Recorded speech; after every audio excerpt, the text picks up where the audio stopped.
ആ എല്ലാവർക്കും good morning കേട്ടോ. രാവിലെ സമയം 8 മണി കഴിഞ്ഞതേ ഉള്ളൂ കേട്ടോ.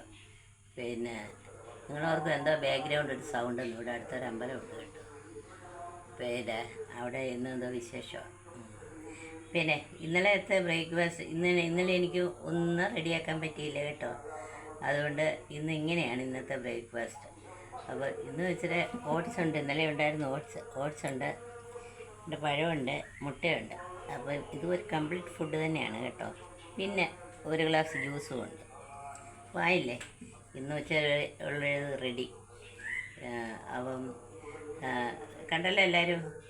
അപ്പോൾ നമ്മൾ ഒത്തിരി തല പോയൊന്നും വേണ്ട, ഉള്ള സാഹചര്യം കൊണ്ട് എന്തെങ്കിലുമൊക്കെ ഉണ്ടാക്കുക. കാരണം ഇന്നലെ ഒത്തിരി ബിസി ആയിപ്പോയി, മോനുള്ള ദിവസമായിരുന്നു. ഒരുപാട് ഞങ്ങൾ അവിടെ പുറത്തൊക്കെ പോയേക്കുമായിരുന്നു. എന്നിട്ട് പിന്നെ അരിയൊന്നും ഇടാനും എടുക്കാനും ഒന്നും പറ്റിയില്ല.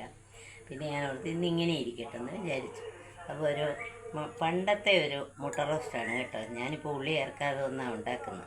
അപ്പോൾ അവന് പണ്ടത്തെ ഒരു റോസ്റ്റ് വേണമെന്ന് പറഞ്ഞു, അങ്ങനെ ഉണ്ടാക്കിയാണ് ഇത്. പിന്നെ റോസ്റ്റ് ചെയ്യാൻ എല്ലാവർക്കും അറിയാമല്ലോ, ടേസ്റ്റിയാണ് കേട്ടോ. അപ്പം എല്ലാവരും ഇങ്ങനെയൊക്കെ ഒരു പഴം എടുത്ത് പിഴിഞ്ഞ് മുട്ട എല്ലാം നല്ല, ഇതിനകത്ത് നമ്മുടെ ആവശ്യത്തിനുള്ള എല്ലാ പോഷകങ്ങളും ഉണ്ട് കേട്ടോ. ഉണ്ടെന്ന് ഞാൻ വിശ്വസിക്കുന്നു. ഓക്കേ.